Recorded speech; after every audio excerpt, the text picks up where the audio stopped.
Everybody's got a price for the $1 Million Man. So without further ado, I will introduce to you now my mystery partner, led to the ring by his manager, Brother Love, weighing in at 320 pounds from Death Valley. I give you The Undertaker. The Undertaker, the mystery partner, is now revealed. I never heard of him. Oh, take a look. Holy cow! Look at the size of that ham hock! Check out them drumsticks, baby! 320 pounds, looks to be 6'9", 6'10", somewhere in that neighborhood, Rod. 6'10"? I don't know, it's hard to tell from here. Holy cow! And look at the look on the face. Do you think it's his coffee? Doesn't look like he's having a good time. You think he'd steal the gold out of your team?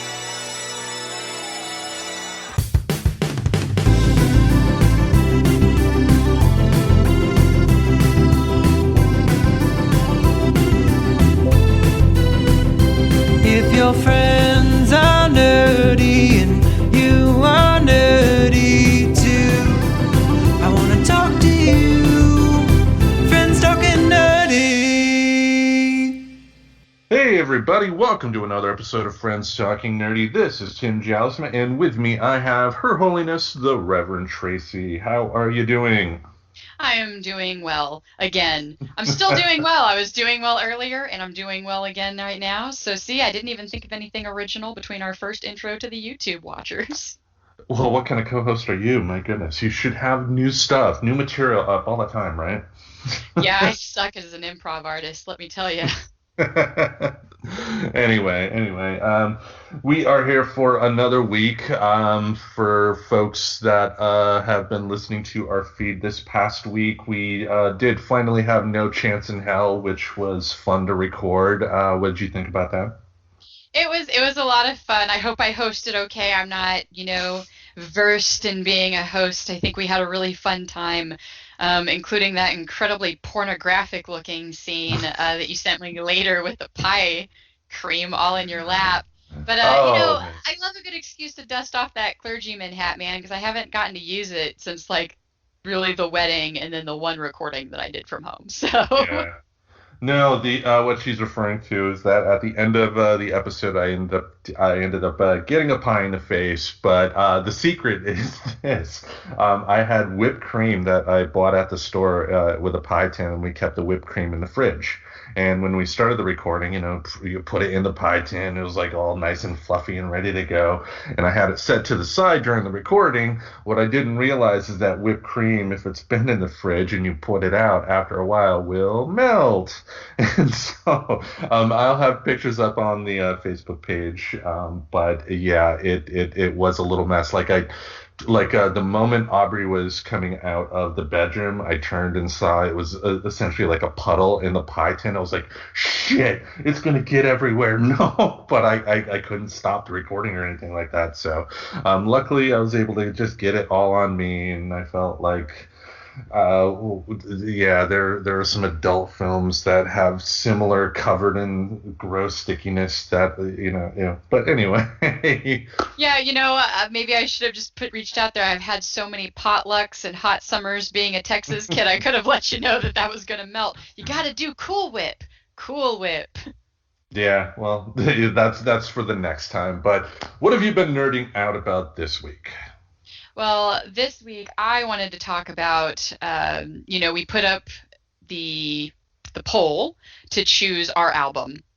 And the reason I know about Run the Jewel is because I had watched Trigger Warning with Killer Mike. So I thought, since that won out and we're going to review that album, I'm going to talk a little bit about Trigger Warning with Killer Mike, since I am very open about being a nut about documentaries. I nerd out over them. I love them, especially when they come from people like different cultures, different backgrounds, different ways of handling topics and getting in there. And Killer Mike definitely had his own way. And I think you had mentioned you've only seen one episode, right?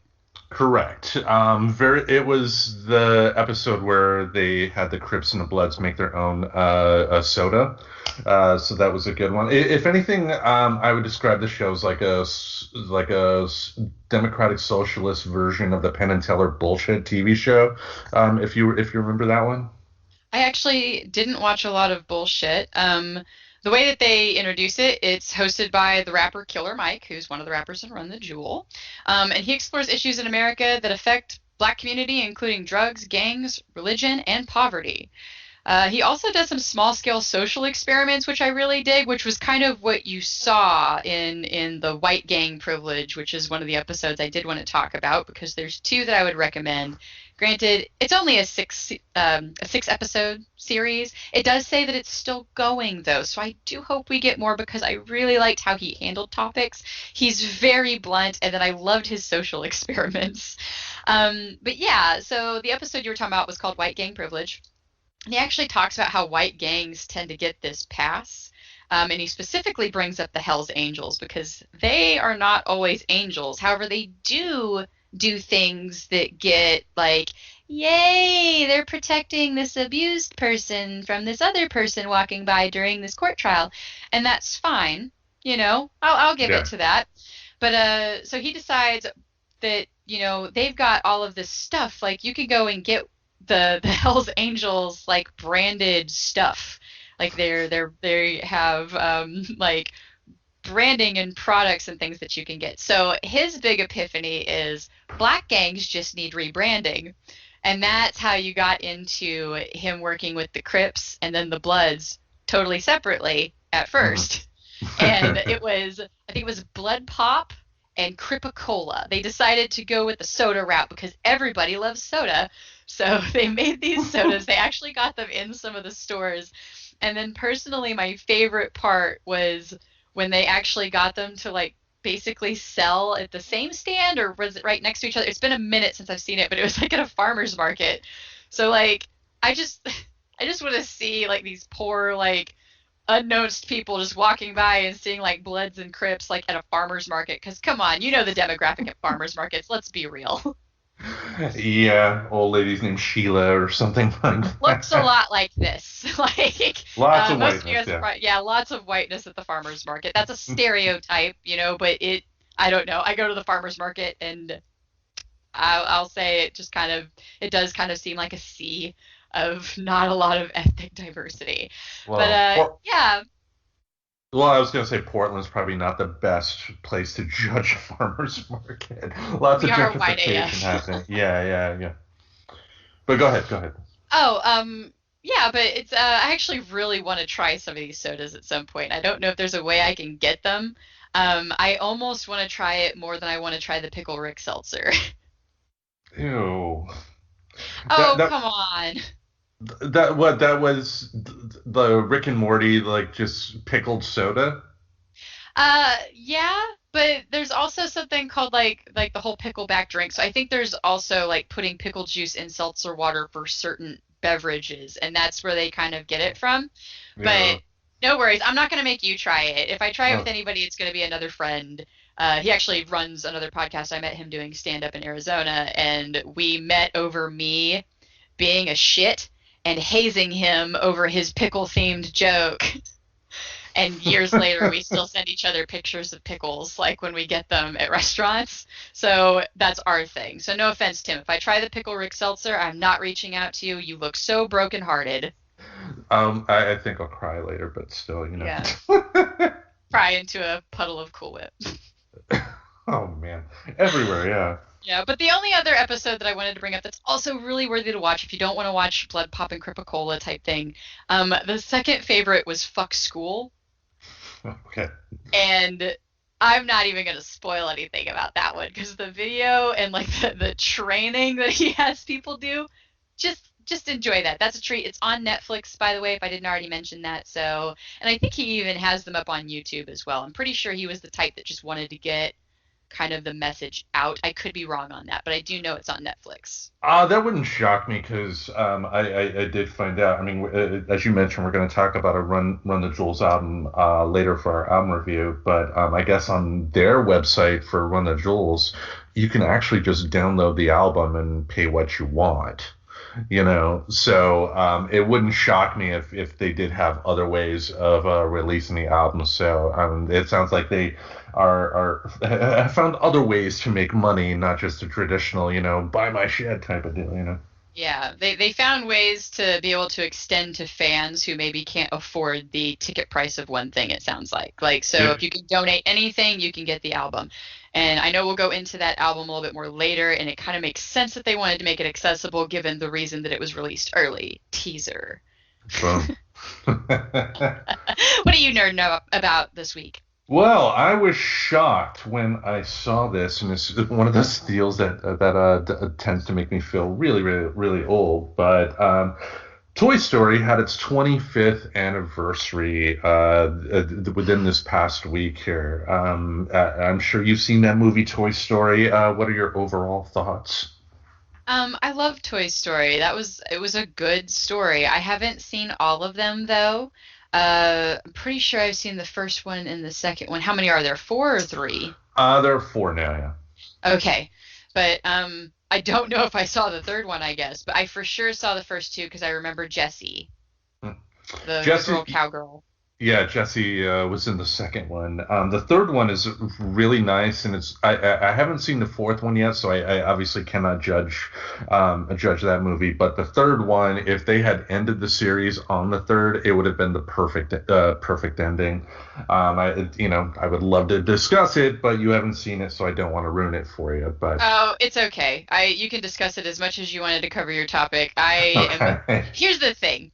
We're going to go a sidetrack into spoilers really quick. I don't super believe in them because to me, if knowing what happens in your story is going to ruin me watching it, it might not have been told that great. You should still be able to find enjoyment in a story. It's not like it's a reality show where it's like, oh, well, fuck, I already know who won. Well, now there's no point. There's no bet in the game for me. So please go ahead. It might even tantalize me into watching it. And now that I'm thinking about it, I think I may have not seen the third one and seen the fourth one because there's one where they find Bo Peep again. That's the fourth one. Okay, so see, I skipped one. So okay, there you go. Well, I fucked up watching them anyway. So go ahead, ruin it for me. Yeah, the third one was Andy was just about to go into college, and the very end of the movie is you find out the toys. He ends up giving the toys away to another kid, and he has a nice way of saying goodbye to them, and then the camera at the end kind of pans up, and it's just the clouds look like the clouds from Andy's room on his wallpaper. So nice little way to kind of bookend the series, which made me again wonder why they did it 4. But if Toy Story 4 is good, then I'll certainly let it pass. But the first movie, I wasn't even aware of the movie when it first came out in terms of the production of it and everything. It's just one day when I was still going to church at the time, the wife of the owner of the local movie theaters chain went to the same church I did, and she gave our youth group passes to see this movie before opening day, because I guess being that her husband owned the theater, she could watch the movies whenever. So we got to see Toy Story before it opened, and the only reason I went was it was a free movie. I thought it would be another crappy Disney musical and that I would hate it, but it got me out of the house. But going into it though, just one hell of a great movie.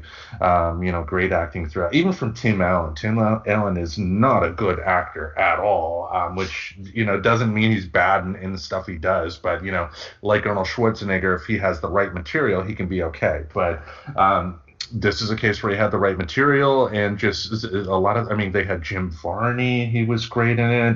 Don Rickles, of course, was great, but just what a great company that I don't know what it was like beforehand, because this was like the first quote unquote kids movie I saw when I was pretty much an adult at that point.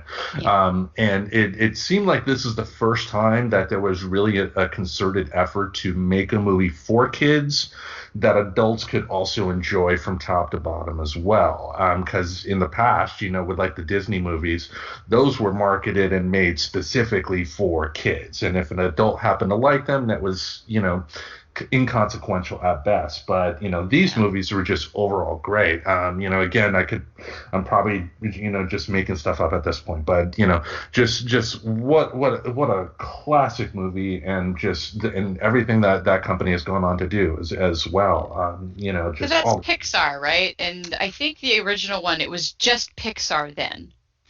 Yes, they they have an interesting history. They actually started as a part of Industrial Light and Magic. George Lucas owned them, and they ultimately after Lucas's divorce and at the end of Return to the Jedi, he needed to save some money, so he sold off the computer division, and that computer division ended up trying to actually sell computers. Pixar made a computer at first, and the only reason they did animation was to have something to show off what that computer could do.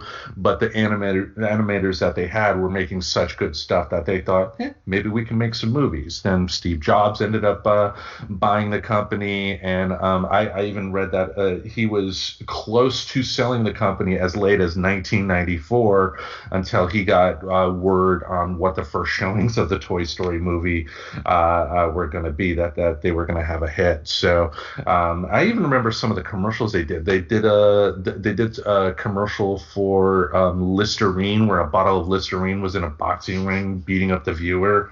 And when they were owned by Lucasfilm, they did. You've seen Star Trek II: The Wrath of Khan, right? No. Whoa. Okay. Not a big Trekkie. I'm not a Trekkie. I've barely watched any of it. I think it was on the background when I was a kid at most, so I'm familiar with it. But no, haven't seen that. But didn't they get bought? They're Disney Pixar now, right? Like they're Disney?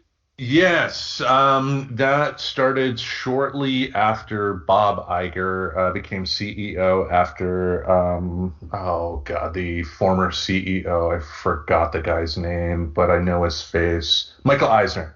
After Michael Eisner, there was Bob. He ended the new CEO, Bob Iger, made a big concerted effort in terms of not necessarily creating their own content, but buying their own content. So Bob Iger is the CEO who ended up buying Pixar. He ended up buying the Muppets. He bought Marvel.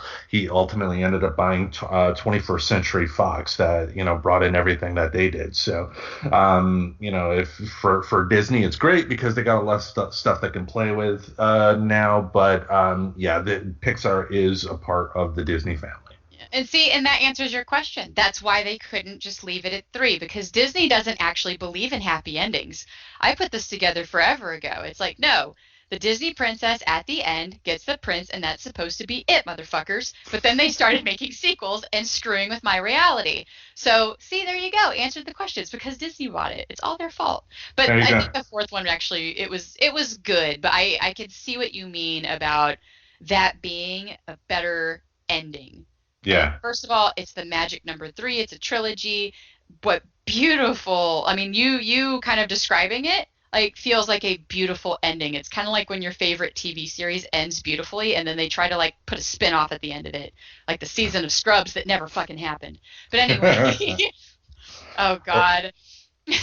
Or I'm thinking of MASH. I mean, MASH had that beautiful ending, the goodbye, everybody, crying, going away, and then all of a sudden, next season they had the TV show After MASH, which was set in the United States and had everybody. It would be like a Cheers spinoff with just Norm. Do you really want to watch that? Well, did you hear about the trash can fire that is Scrubs?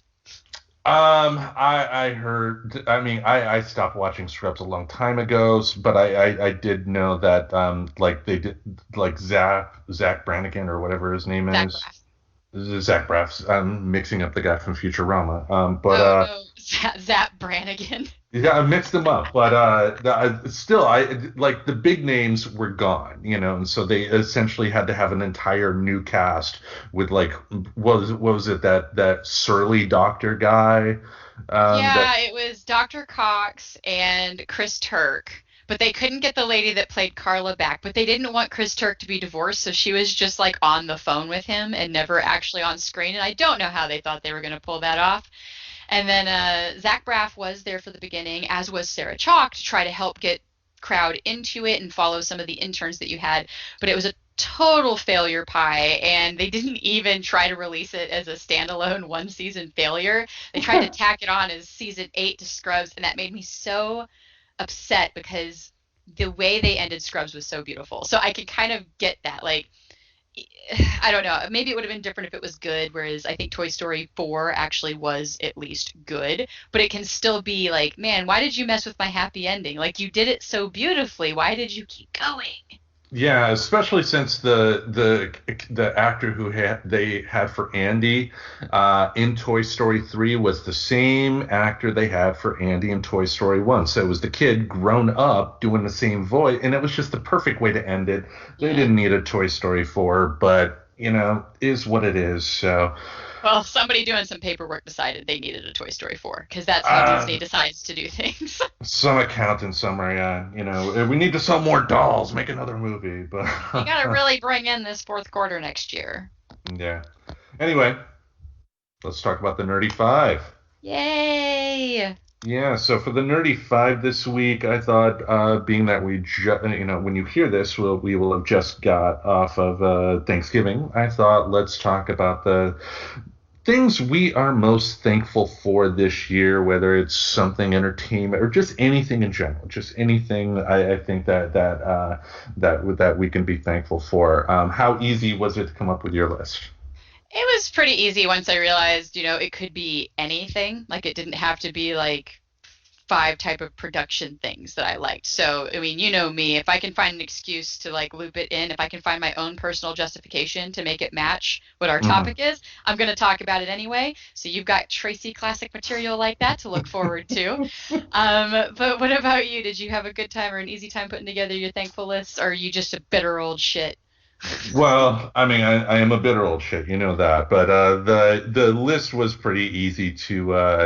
Yeah, I mean, if I can't think of things I'm thankful for, then maybe I have a problem, So yeah, I mean, I was able to come up with it pretty quickly, and yeah, it was nice not having it kind of bound to like one particular thing that we could only talk about like five movies or five this or five that. That opening Yeah. it up what was definitely quite nice. But let's start it off. What is your number one? What is the number one thing that you were thankful for?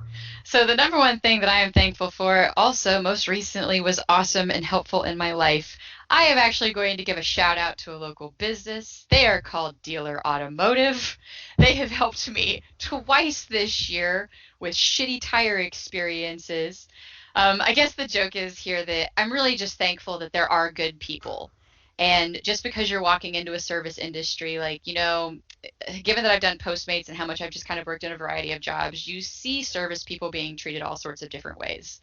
So, in a sense, I kind of get why the guy doesn't want to work with you, like, oh, boo hoo, you can't afford a tire. But, the first time I walked in, this kid was there and he was like, oh, that'll be 100 and some. And I was like, whoa, I'm broke. I do Postmates, man. And this other guy came in and like helped me out and got me into something that was a little bit more affordable. And then, yeah, I got a screw in my tire this week. So part of what put me behind on my schedule was I had to take time to limp over and try to see if I could get it fixed. That didn't happen. I called them. They were fucking awesome. They worked with me again. And so they're number one on my list. I actually told them, I was like, hey, I'm giving you 5-star reviews on everything that I can right now. What do you care about? So I went on Google and Yelp. So yeah, be thankful for good people out there. Don't go in swinging when you go talk to service people, because honestly, I kind of wish more people would have the attitude of being thankful that there are people that do a job that you can't do. And they have to deal with like all range of human. So have some compassion, have faith in people. There are good people out there, and if you need tires or other auto shit, because they do that too, Dealer Automotive in Beaverton, just tell them the weird girl that Drex a Haunted House sent them, because I had I had a blood hand sticker on my car still, and they're like, "Are you the girl that works at the haunted house?" Okay. You're like, no, I'm a Jehovah's Witness, I was like, yeah, people look at me funny sometimes, so if you guys ever see a bloody handprint on a back window, you may have just seen the Reverend Tracy's car. I just keep forgetting that it's there, and then I get awkward questions. But what's the number one thing you are thankful for? Well, the number one thing I'm thankful for, the fact that we can still talk about it, still speculate on it, because we do have more content coming, is the Marvel Cinematic Universe. I absolutely love those movies, and soon to be TV shows, because early in January of 2021, you're going to have the new show WandaVision. But just I'm thankful for it, just due to the amount of happiness those movies have brought. I mean, they're silly adventure fare. I'll be the first to admit that. They're not trying to make Citizen Kane, but just the memories I have, just like I've talked about on the show plenty of times before, but just what it was like being in the theater watching Avengers Endgame on opening night with an audience that was screaming and hollering like they were at a sporting event.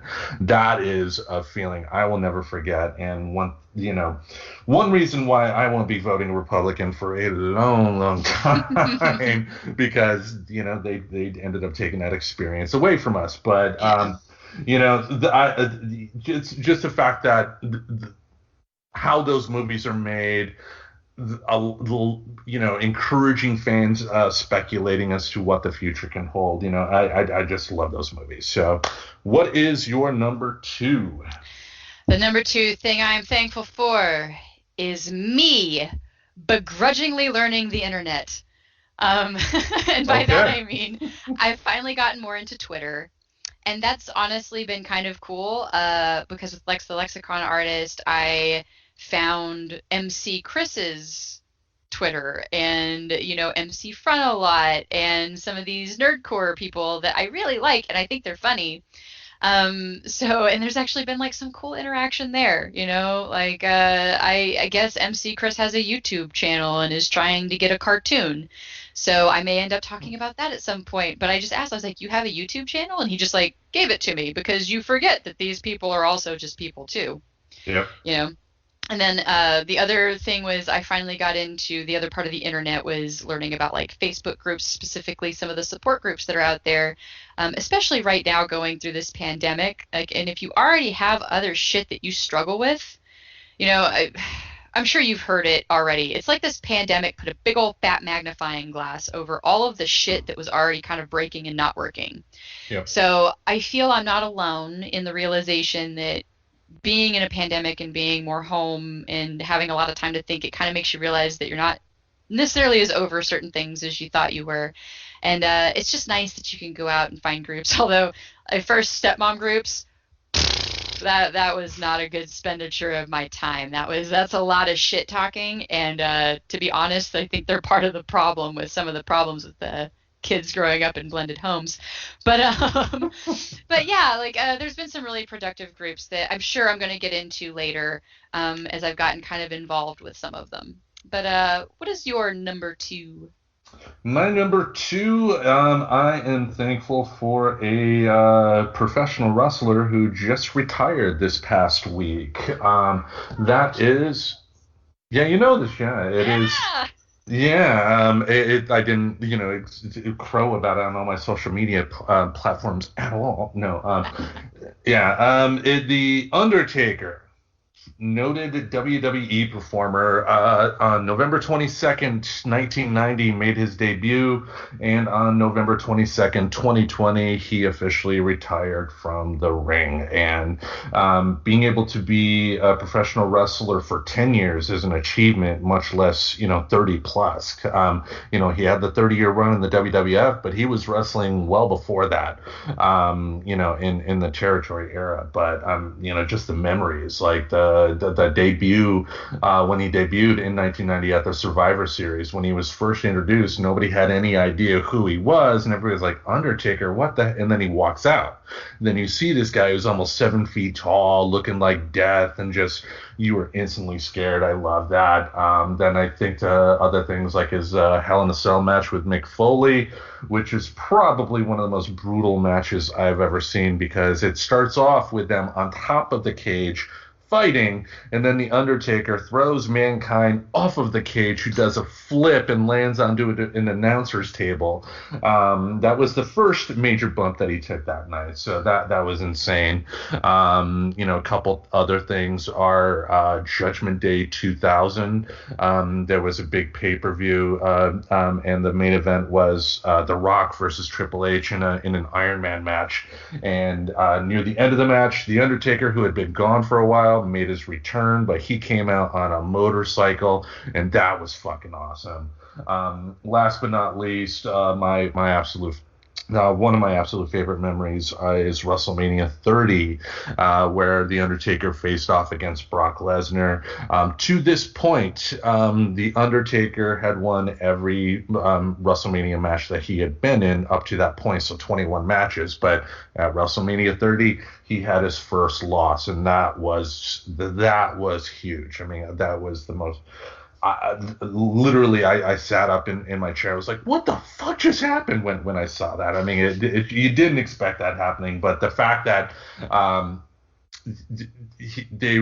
the fact that he's been able to get this much reaction from people for this long, speaks a lot to what type of a performer he was. I mean, as an athlete, being able to do what he's done over the years, he's second to none. As a performer, as kind of an actor, a performing artist, I mean, the fact that he's been able to take what on paper should have been a character that should not have lasted the test of time, and was able to do everything that he did with it, says everything it needs to about him as a performer. So thankful for The Undertaker. What's your third one? My third one is so many faux meats now. So really, I guess what I'm honestly thankful for, thank you to all of the panic buying carnivores who went out and completely depleted the inventory and availability of beef, because you really made some people step up their game in the fake meat world. Because let me tell you, I have eaten a lot of the pre-made faux meats, and there's that I cook, and I'm vegan, I'm plant-based. I actually make a lot of my own stuff just from the really poor experience I've had of just time and time again buying something and it not even being hyperbole here, tasting like they just took like mushed cardboard, and it's just not good. The texture's not good. The taste wasn't good. Even some older brands have managed to step up their game. I was glowing about some stupid veggie sausage because it actually tasted like sausage and had sizzle, and it has personality to it now, I guess I'm saying. But and it's great because it's also driven down the price. Because usually it was also a lot cheaper to make it myself. So not only did it taste better, it was cheaper. It still is cheaper, but now it actually gets to where you can get it within a reasonable per poundage. You can get a thing of this brand called Viven that I've seen of. It's a shredded cheese and it's excellent. And you can get it for cheaper than you could get Kraft or even some the Great Value brand or the off brand or whatever. So it's nice. I see it for 99 cents sometimes at places. So it's been really weird. A really weird thankfulness / bright side of the pandemic is that there's more plant-based stuff out there that is really good treat food and nice to have as break in case of. So yeah, and I encourage people to give it a try too. I've made it clear that I am not a vegan, but living in Portland, you're going to come across stuff like Impossible Burger or stuff like that. I forgot the name of the place, but there is a restaurant in town that serves all salads. And I forgot the name of it, but I think maybe Fresh or something like that. But one of the salads that they had was kind of like a Tex-Mex type of salad, but instead of a hamburger that they had in there, it was Impossible Burger, and it tasted really, really good. I mean, and to your point, yeah, it did have the texture of what you would expect ground beef would be, but it wasn't ground beef. Also reminds me of that episode of South Park where they switched the meat in school from actual meat to the fake meat, and everybody was scared to tell Cartman, but then Cartman at the end was just like, it's garbage food. I just like garbage food. Doesn't matter whether it's meat or not. Just give me the bad, greasy food and I'm happy. Oh, that's funny because yeah, case in point, not healthy like at all. Like don't think that you're eating healthy food. Like you can be an Oreo vegan because the Oreos are vegan. Fun fact there if you didn't know that. All right. Yeah. Actually, not that I really like to talk about PETA, but they had a really cool page there that's like you won't believe I can't believe it's vegan. Mhm. Play on I can't believe it's not butter or whatever. And that's like my example of like, yeah, you could be unhealthy as fuck and still be a vegan. But see, like now I'm just like, restaurant. That's right. There's another local one that is all vegan because I'm not staunch. Like if my husband and I go out to eat, I don't pinky up it. I've tried the veggie patty at Burger King that they immediately offered if I wanted cheese and bacon on it, which I thought was hilarious. And I mean, they're not Okay. trying to sell it as a vegan food. They were very much looking for a patty replacement during the beef crisis. They weren't trying to win over vegans. Yeah. But another local restaurant for anybody out there to the Portland area that wants to help somebody hopefully survive during this next round of freezes. It's called Vertical Diner. It's over on the east side of Portland, but it is a 100% plant-based restaurant, and that's actually where I started calling my homemade like fake chicken nuggets Tiger Bites because that's what they have. But they've got really good food there, really awesome stuff. And then I'm also a big fan of Veggie Girl, so if you guys are looking for stuff like that, support that. Nice. And you're like, you can also send me gift certificates at my Twitter handle. Hey, I've offered to make people food before, so don't threaten me with pitching like trying to sell people foods. Like, you want to pay my grocery bill if I cook for you? Okay. Whatever works. But I will go on with my next one here. I am thankful for cheap ebooks. The moment, what was it? 2011 was the first time I got an e-reader, and from that moment on, it was like the first time I upgraded from a typewriter to a computer. Just there was no way I was going to go back to regular books. And there's a company called Oakshot Press that makes ebooks, and what they specialize in is complete collections of classic authors.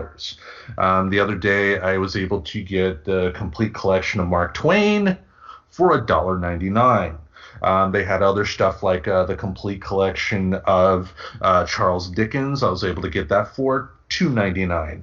On occasion, they've had some offers where some of their complete collections they've offered for free. So I was able to get the entire Wizard of Oz collection from L. Frank Baum for $0. The fact that you can have an entire library's worth of material, especially from older classic stuff, for little to no cost, is frankly amazing. I remember what it was like growing up as a kid and trying to maintain a library card without forgetting to bring a book back or something like that. And libraries are great. I support libraries. There should be more of them and whatnot, but being able to have your own library, something that you own, even if it's a computer file, it says a lot. And I just like having this older content. I'm probably not going to read every single last page on all of the Oakshot Press stuff that I do get, but just being able to, have these libraries of the classic authors is something I am very much thankful for. Do you get into any ebooks like that? Well, I mean, I had one. I remember when I had like the first Kindle Fire when it came out. Um, which I won't digress again, but there's a story there with their autocorrect that was just horrible for a bit. You know what? I will digress because why not? Yeah. It made me accidentally say like the N-word when I was trying to say the word nice. And it was the Facebook add-on, but this was like one of the first tablets to get the Facebook app, so they didn't have a way to edit the post that I just put on my public Facebook with that word, and I was mortified. I was just like putting responses like, oh my god, I meant nice. They're supposed to be nice. I don't know why it autocorrected to that. But the other bright side of those e-readers though is, speaking of libraries too, you can actually go and borrow books like from your home from the library. Like you can do that. And especially now with the pandemic, they've even looked, I remember reading an article early on. They were working on like some of the agreements because they can only have so many licenses for a book at a time. But with everything going on, they had worked out some with certain publishers where they could give more licenses without having to pay more in the meantime, which was really cool. But no, you talking about it though, like I don't know why, I just pictured like old school Tim and like turning on the glow of this and just at last, like my love, Yeah, a I whole can see new you world. really, yeah, a whole new world, just like that. You were just like, yes, this is my soulmate. I mean, it was perfect because I'm the type of reader that I can get like halfway through a book and then get bored with it, and I got to move on to something else. And I will usually pick up that book, later on. Yeah, but Yeah, I half of like the books behind me, like I keep swearing that I'm gonna finish Unfair, like, and I think one I've started day. that book 3 times.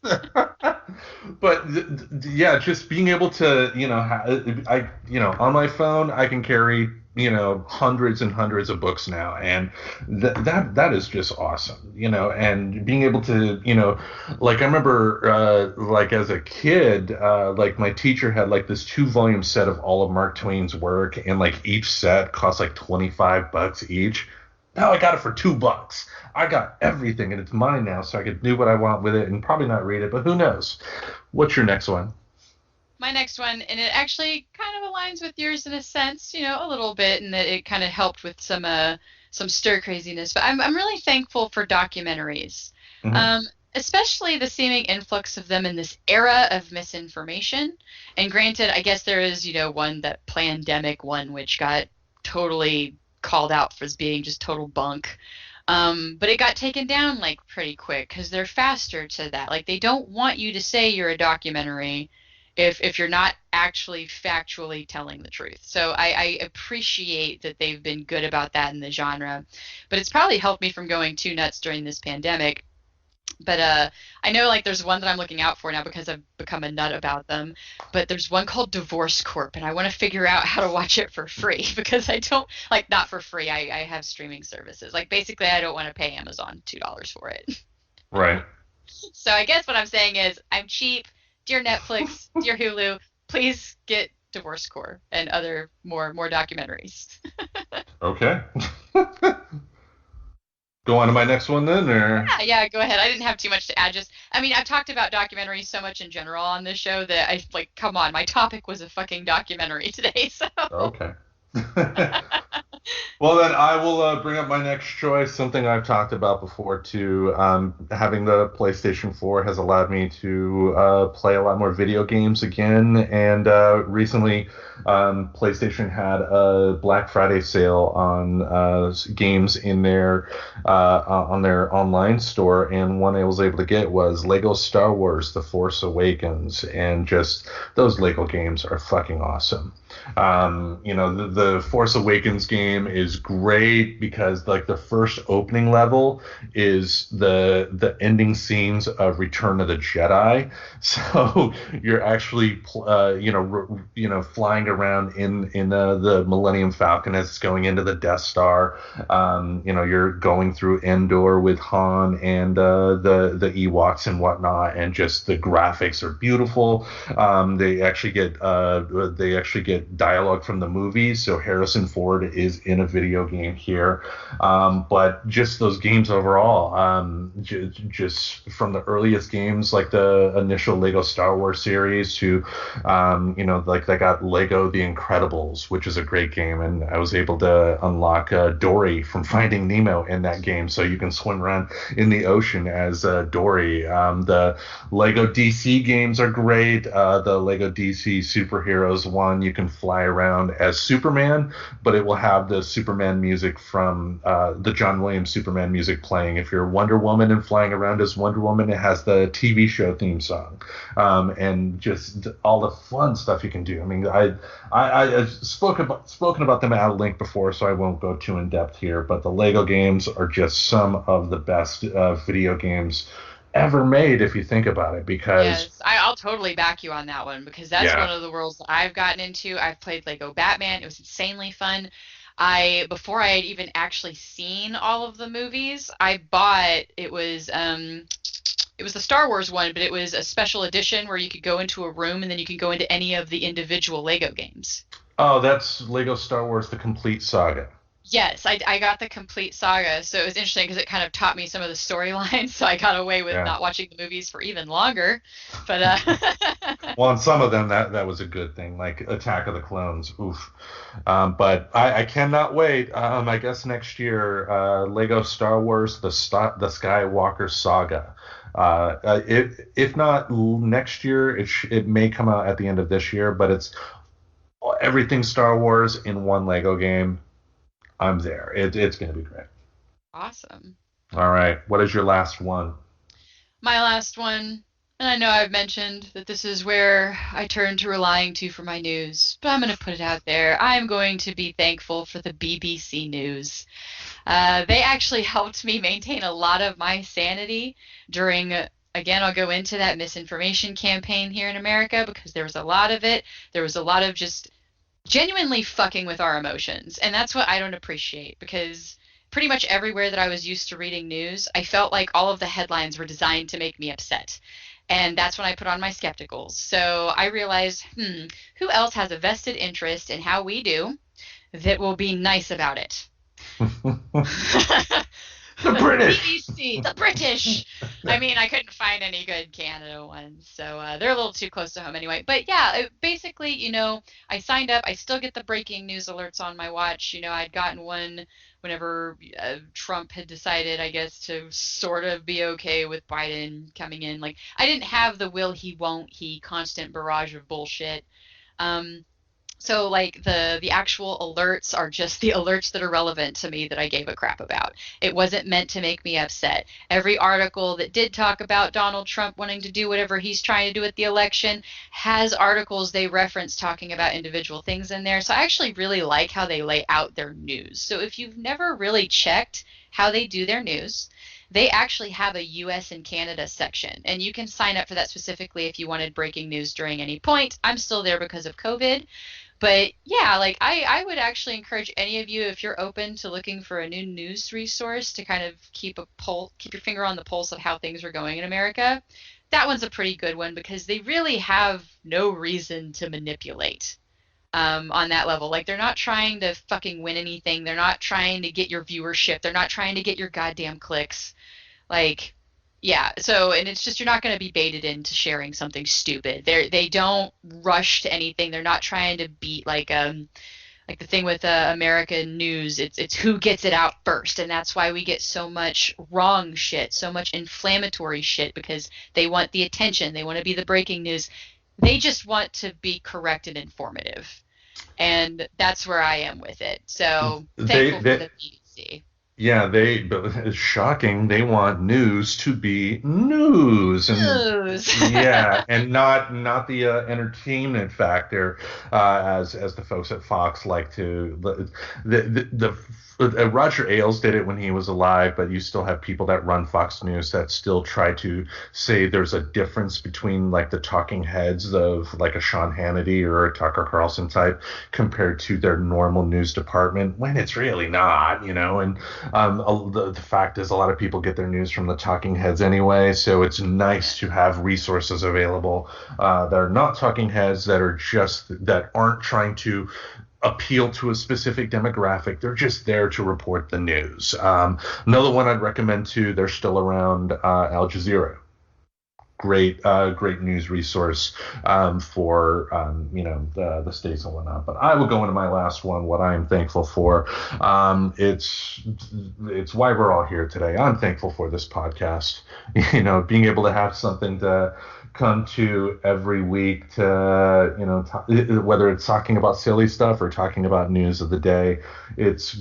It's been great since day one, having this resource to just be able to kick back and do what we've done. And, the fact that, we finally, have been able to kind of build on that little dream that we had in 2017 and capture that spirit. That is something I'm certainly thankful for. So for everybody that's listening, thank you very much for, helping us keep this little train chugging along.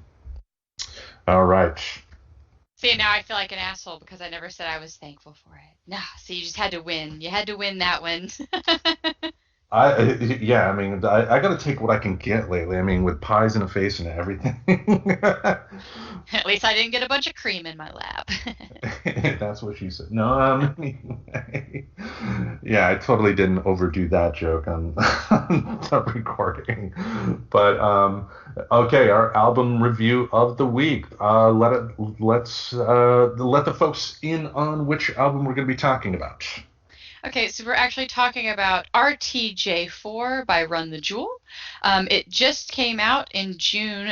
June 3rd is when it came out. I did learn in looking into it, the album was originally supposed to be released on the 5th, but due to the ongoing protests against police brutality and the deaths of George Floyd and Breonna Taylor and Ahmaud Arbery, I think I'm saying that right, because I remember that I run with Ahmaud. I did that because I was like, whoa, he was just running his neighborhood.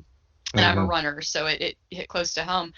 But yeah, they actually decided to release it 2 days early, and they put the accompanying note, which I did want to read. Fuck it, why wait?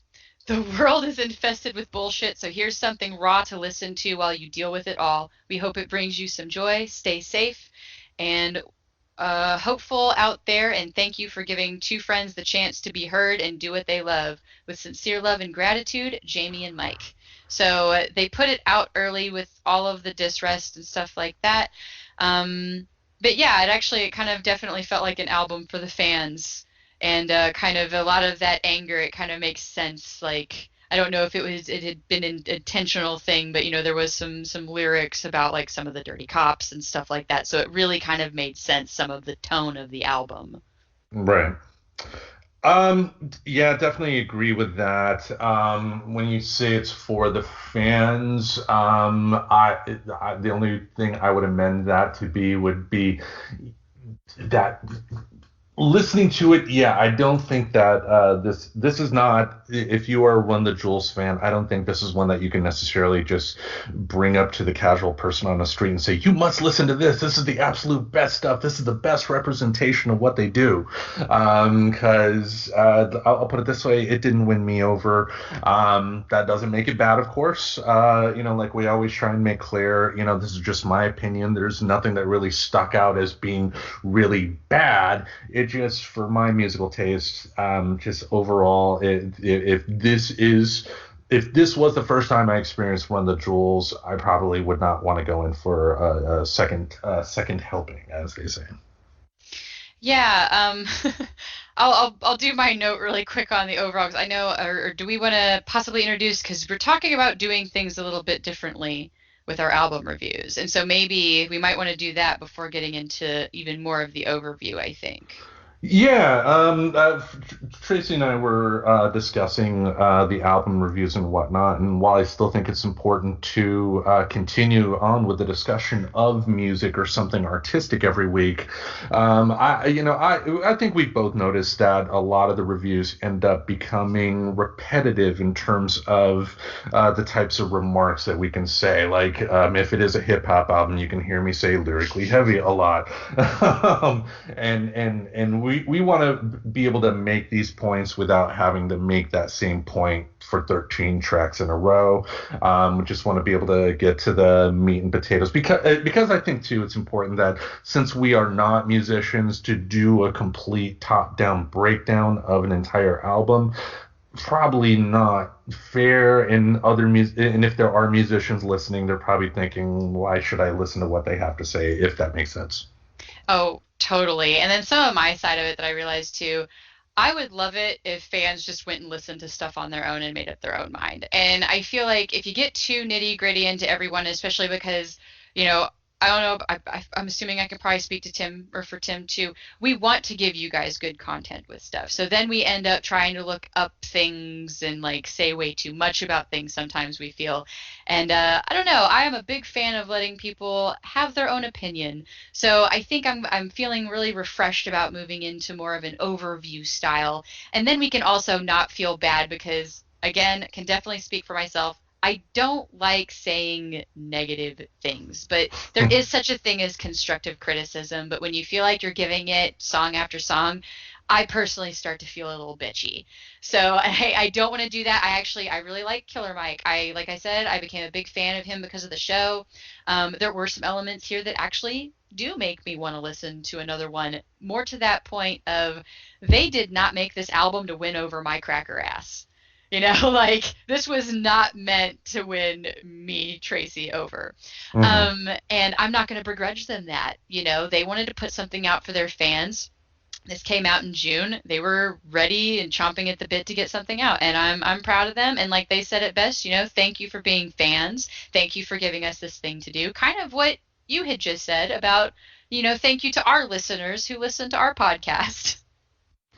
Yeah, and I think too, I mean, when it comes to the material that they sing about, a lot of it, a lot of the importance of the album, it's probably not going to hit as much to home for us as it would be for like our African American friends, out there, for instance, just because we're more of an outside looking in on the situation. Being white people, we don't experience the type of stuff that they have to experience with the cops. So what I can imagine this music is kind of an outlet.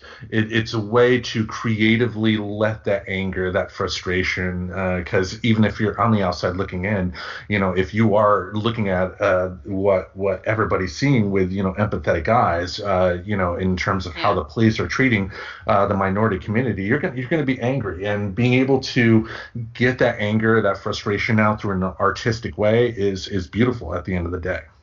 Yes, and since that's extremely what they were obviously going for here, I don't want it to ever sound like I don't appreciate that expression. Yes. And I think you said it best. We are the exact demographic that are the outside looking in. However, we are the exact demographic that should be expanding our horizons and listening to this stuff.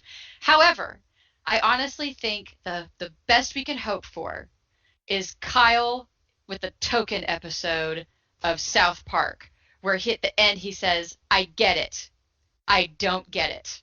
And so it was very much, I had a little bit of that vibe, like, yeah, like, I get it. I mean, I don't get it, but I get it.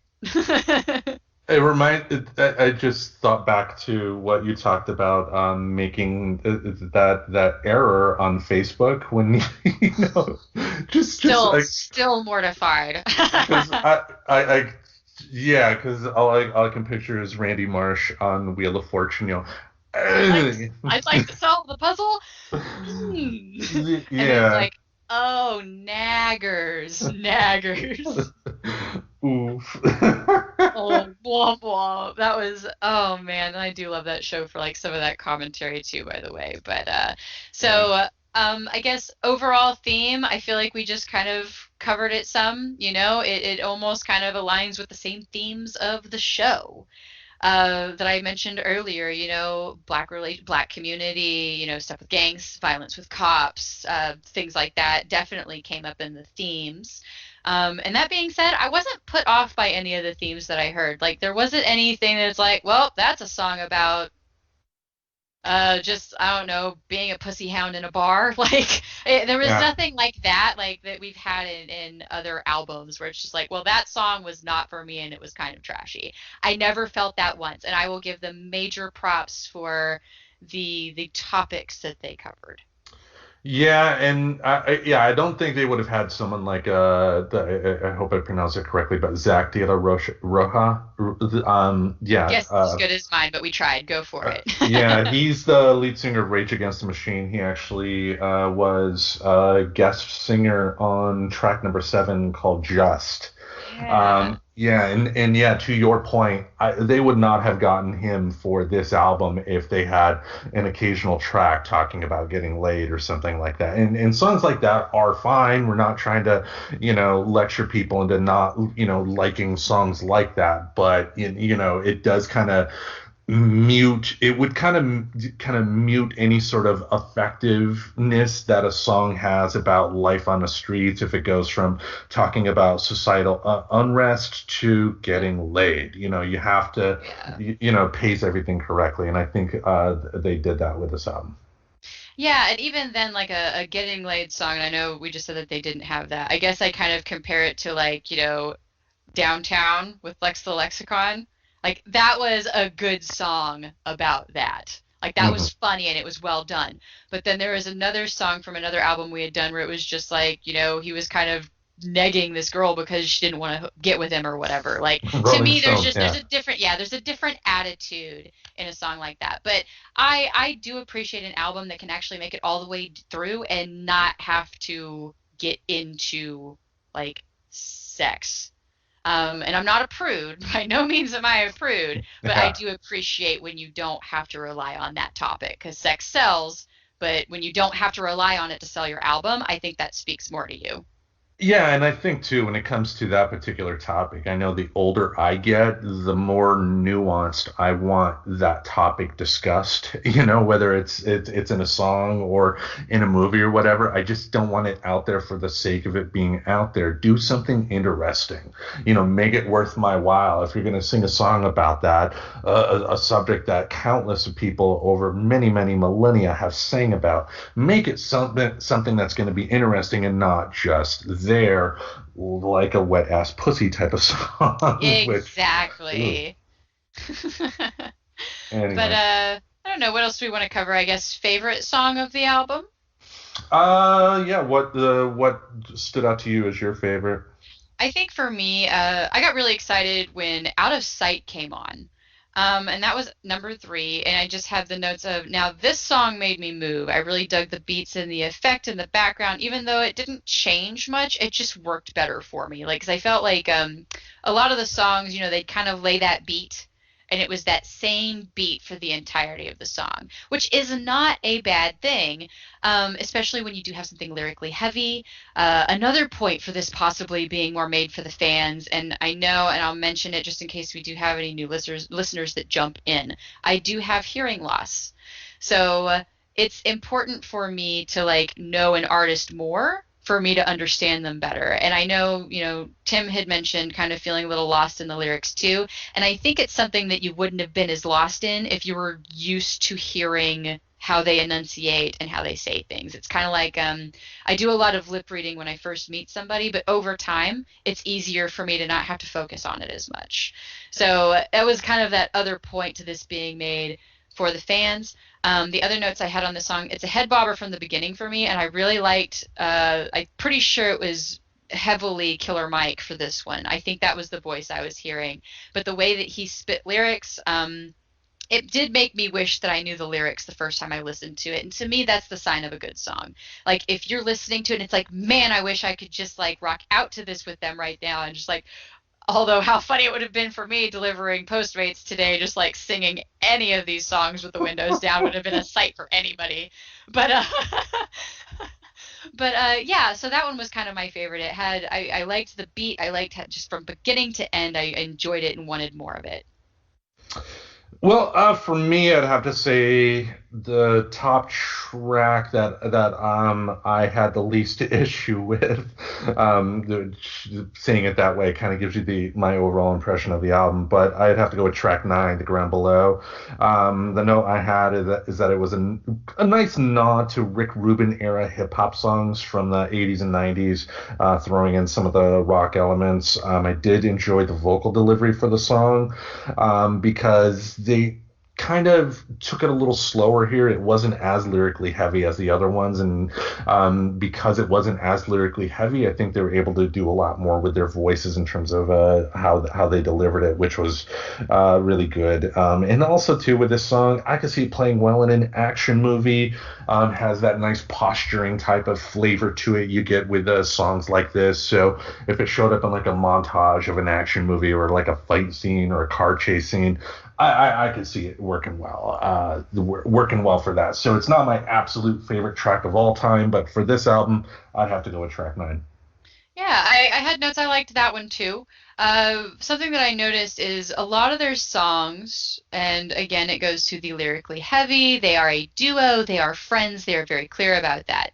They do a lot of trade-off in songs, and this is one where I felt like they let one of them kind of more take that center stage of it.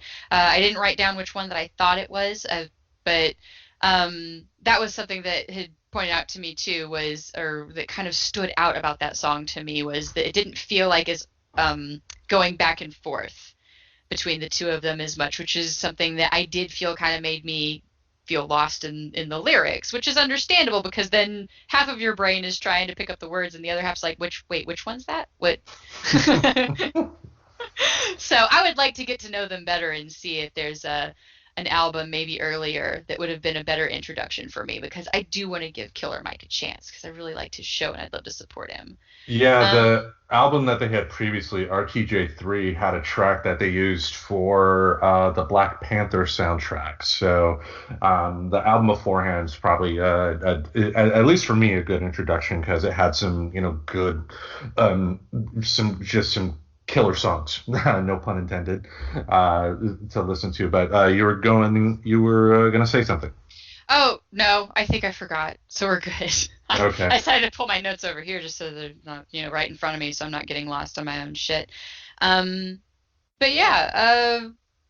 Anything else about the album? Well, what would you say is the standout of your least favorite song? Ooh La La, hands down. The repetitiveness never worked for me. I just, there's something about, I think that must be Jamie that's doing that part. There's something about his tone when he says it that it really almost sounds like he's singing through his nose, because I'm not a trained singer. I have had some singing training, and there is a difference from singing from your diaphragm and singing out through your nose, and it kind of had that weird nasally, the ooh la la oh wee, and it was just way too many times in a row. I think they just did that. It could have been good repetitiveness, maybe. That could have also come possibly from changing up the music a little bit, but that goes into they probably did want to keep the music fairly simple so that the lyrics could be the impact. So I feel bad judging on that one, since I feel my honing in on the repetitiveness and the simplicity of the beats is more my problem for not being familiar with them than it is like something that they did that necessarily wasn't good. But I think, too, when it comes to the lyrics, I mean, because I notated on multiple tracks that, the speed at which they were delivering a lot of these lyrics, I ended up not understanding what they were saying most of the time. And, yeah, I mean, it's like sonically, the instrumental parts, a lot of times the songs didn't sound complete, if that makes sense. It just felt like a fragment of a song. And then just when they're spitting out the lyrics, just fast, just so fast, there's so much coming at you that even if you were able to understand every single word they are saying in that song, it's coming by so fast, you don't have a time to really process it. Which again, for me, the experience on this album, just there was that disconnect, just because, yeah, I mean, musically it wasn't my cup of tea, and that, take that for what it is. But as far as the lyrics, it was too much, too fast.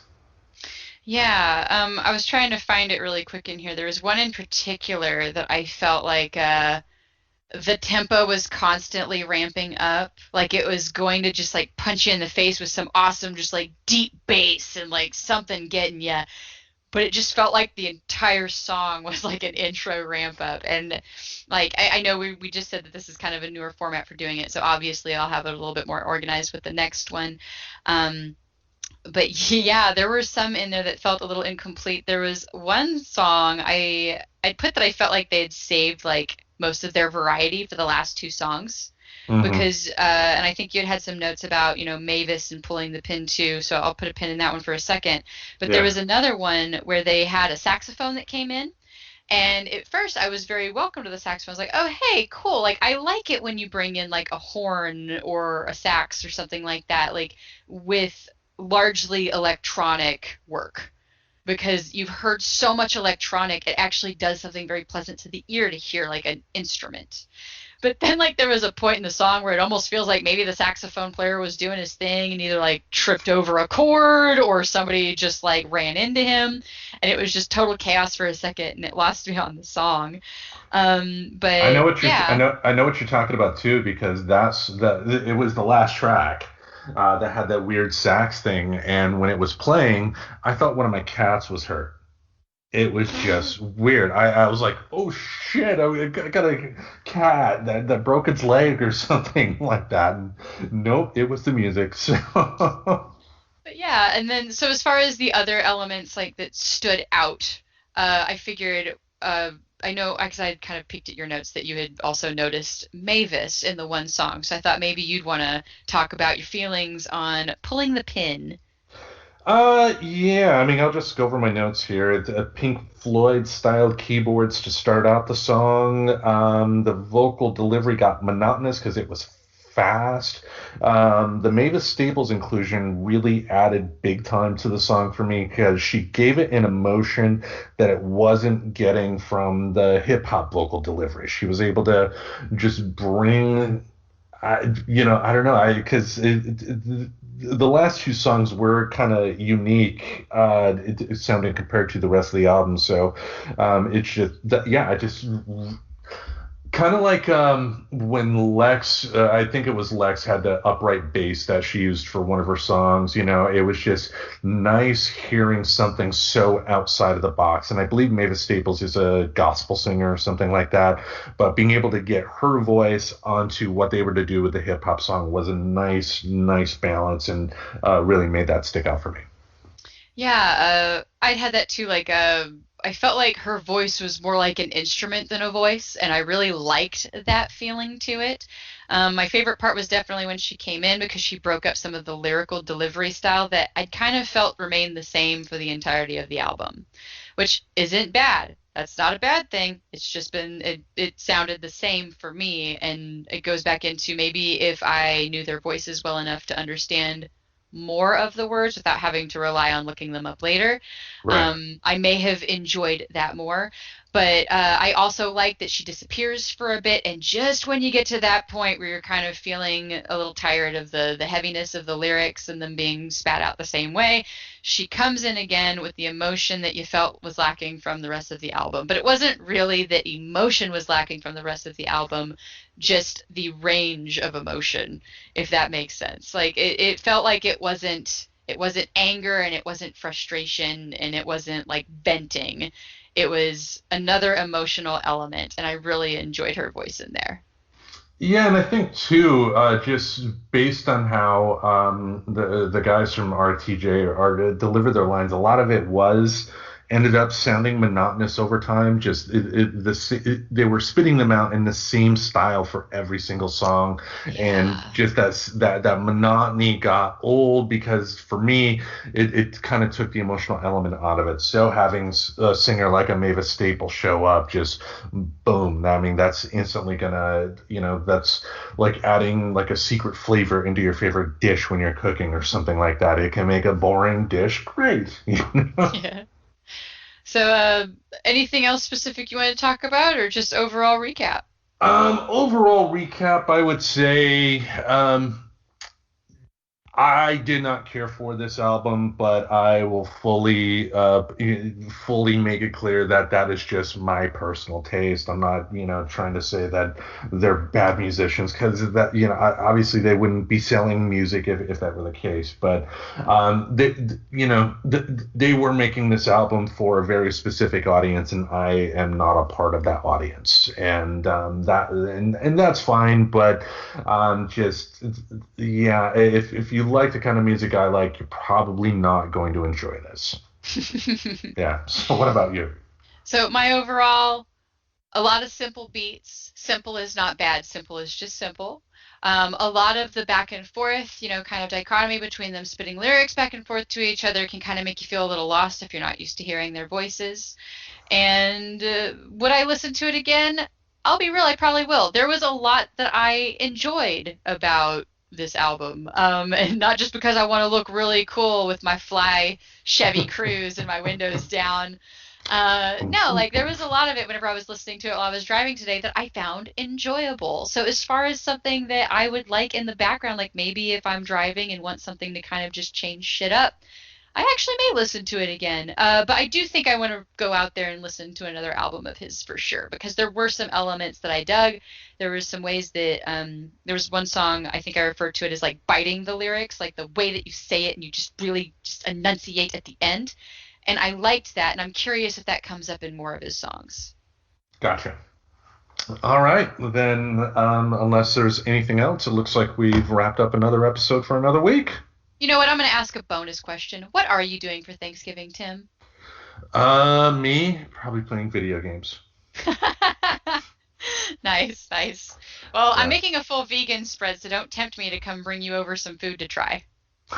Well, I mean, you are definitely invited to stop on over. I mean, that invite was always there. We were going to play some video games anyway at some point, but... At one time we will, maybe when we don't have to wear masks the entire time, because my glasses will just fog up anyway.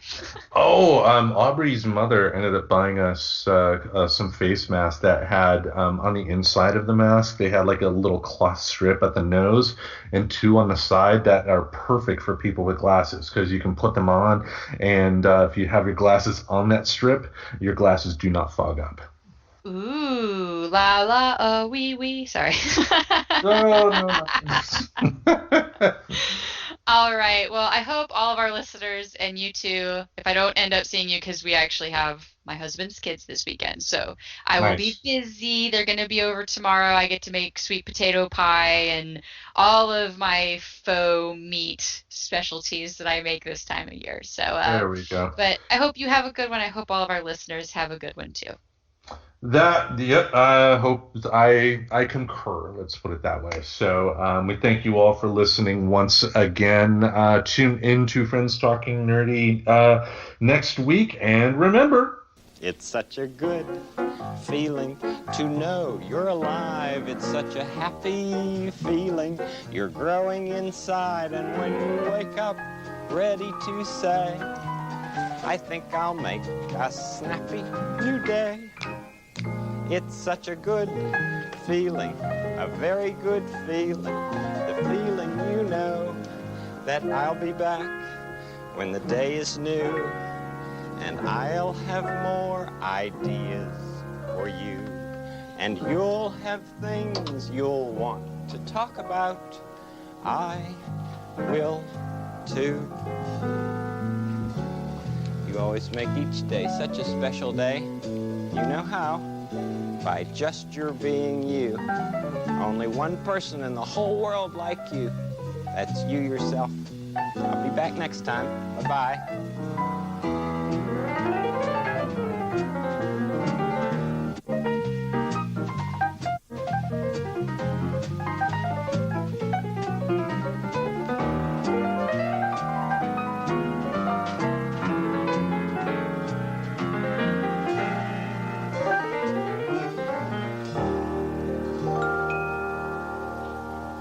Subscribe to Friends Talking Nerdy on iTunes, the Google Play Music Store, as well as Spotify. Remember to support Friends Talking Nerdy on Patreon. Goodbye, darling.